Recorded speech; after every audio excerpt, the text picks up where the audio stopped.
Yusek Yebra, you're laughing. Is there anything funny? Nakakatawa ba itong mga sinasabi ko? This is a serious matter we're talking about. Okay? Don't you ever laugh. Diba, Secretary Bautista, dapat pag-upo na pag-upo mo, dapat nasilip mo mga ito. Ba't mo hintayin pa na sa budget hearing natin pag-usapan to? Dapat the first thing you do as the new secretary, tingnan mo kung ano mga problema, ano mga katiwalaan meron sa DOTR. And then do something about it. Ipuno mo mga tao mo, kasuhan ang dapat kasuhan. That's what we need. I fully support the budget of the DOTR being the committee chair sa public transport. Pero marami akong katanungan mamaya.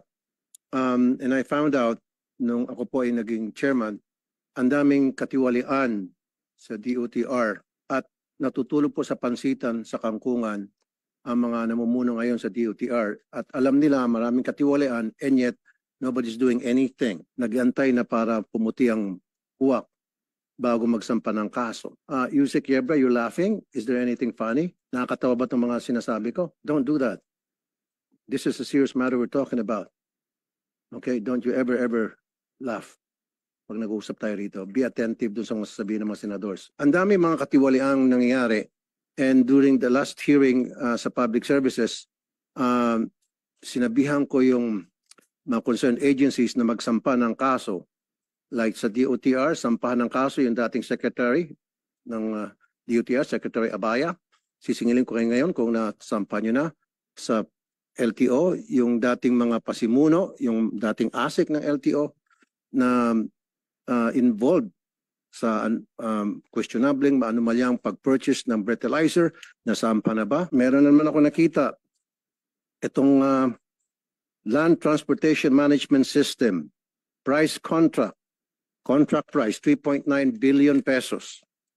Ayon sa COA report, 2022, sa 2022 COA report, hindi pa to fully utilized. Ano nangyari?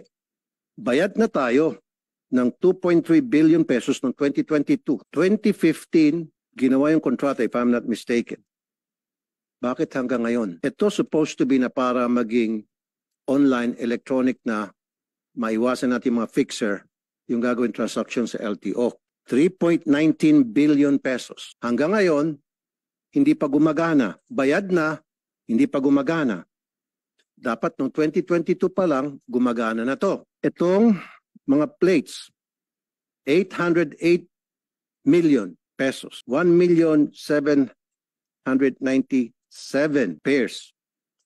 As of 2015, bayad na ito, yung nakakontrata dito, 1.797 million ang hindi pa na-deliver. Anong nangyari? Pangatlo, Service Contracting of Public Utility Vehicles Program, PUV, 15.79 billion remained unpaid as of December 31, 2023. Secretary Bautista, anong ginagawa mo? Ito pa, Newly Manila Area Control Center, MACC, budget 511 million.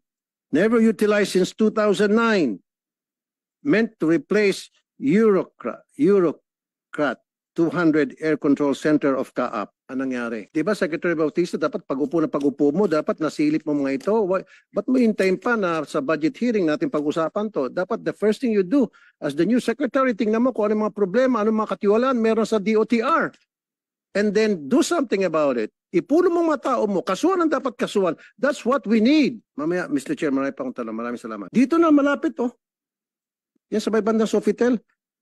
Every night, may bumababa mga Chinese nationals, walang humaharang. If for all we know, yung mga terorista na yun, mga taga-PLA na yun. And then alis, wala man na nag-account kung tama ba yung bilang ng mga dumating versus yung papaalis na. Mamaya yung mga patakas na mga taga-Pogo or the other way around. Darating dito, sakay ng barko, kunyari dredging, tapos pupunta sa Pogo, gagawa ng kriminalidad.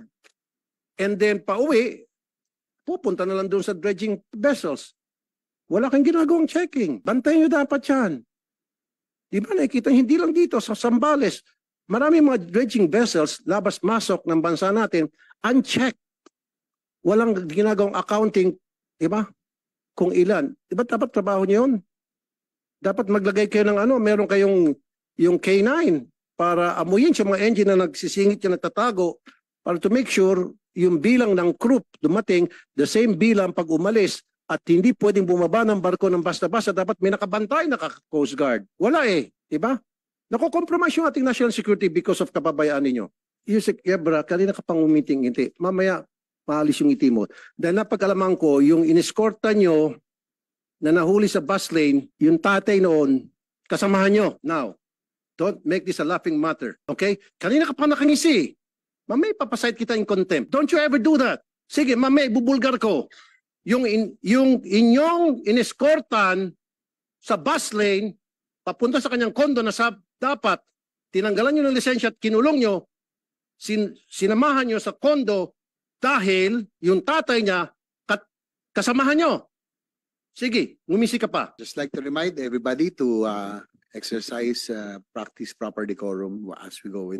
Wag kayong magngisi, sir. Seryoso to. Kaya nga, siniseryoso ko dahil napag-alaman ko before I came here, I'm very prepared with all my research, my team, nakita ko ang daming kalokohan ng DOTR by the billions. Pera ng taong bayan ang nasasayang dito, napupunta sa korupsyon. And this is a very serious matter. And then nakikita kita, pangisi-ngisi ka dyan kanina pa. Sa umpisa pa lamang nakita ko, tumatawa ka dyan kay Secretary Bautista, nagbubulungan kayo, nakangisi kayong pareho. Don't do that. Do we look like clowns here? If I may respond, Mr. Chair. Yes, Mr. Chair, I'm not smiling. There's something wrong with my hiring show. There's something wrong with my teeth right now. Kaka-opera ko lang po, Mr. Chair. Kaya Pero be I serious. apologize, Mr. Be Chair. serious. And then mamaya, ibubulgar ko, na samantalang pag mahirap na kababayan natin na motorista, nahuli dyan sa bus lane, kulong agad, or kukunin yung, lalo pat kung lasing, kunin yung lisensya, kansilado, and then kulong kasi lasing. Pero ito, sinamahan nyo pa sa kondo kasi ang tatay nito, kasamahan nyo. Mamaya sabihin ko. thank you, Sen. Rafi.